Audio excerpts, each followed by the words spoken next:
Rachel V-nya terancam penjara dan denda 100 juta jika terbukti kabur dari karantina COVID-19. Kabar heboh menimpa influencer Rachel V-nya. Ia diduga melanggar aturan karantina COVID-19. Ia disebut kabur dari Wisma Atlet Pademangan. Rachel V-nya terancam hukuman penjara selama 1 tahun atau denda 100 juta jika terbukti dirinya tak menjalani karantina selama 8 kali 24 jam.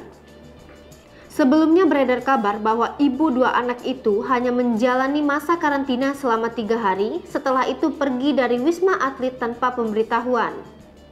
Berdasarkan adendum Surat Edaran Nomor 8 Tahun 2021, Surat Edaran Satgas COVID-19 Nomor 18 Tahun 2021, dan SKKA Satgas COVID-19 Nomor 11 Tahun 2021, ibu 2 anak itu seharusnya menjalani 8 hari masa karantina, bukannya 3 hari.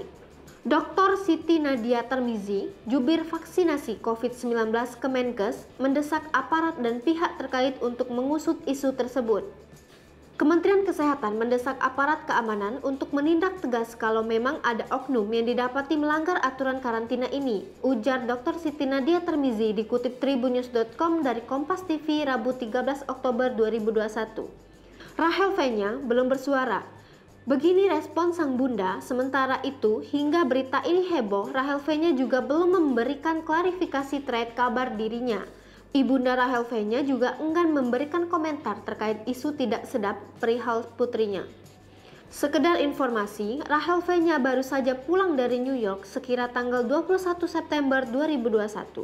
Hal itu diketahui dari unggahan terakhir Rachel V-nya di New York lewat media sosial Instagram. Namun, 3 hari berselang, yakni pada 24 September 2021, Rachel V-nya sudah mengunggah perayaan ulang tahunnya yang jatuh pada 23 September.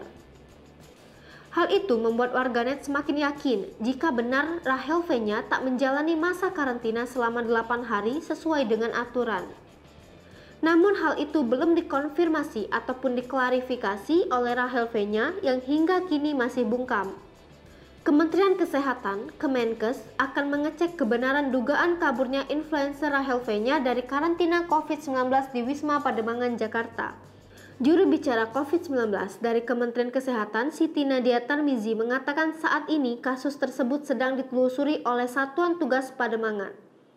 Nadia menegaskan, berdasarkan aturan yang tertuang dalam Surat Edaran SE Satgas Nomor 18 2021, bahwa setiap orang yang tiba dari luar negeri diwajibkan melakukan karantina dengan waktu 8 kali 24 jam dan melakukan tes RT-PCR di awal dan akhir karantina.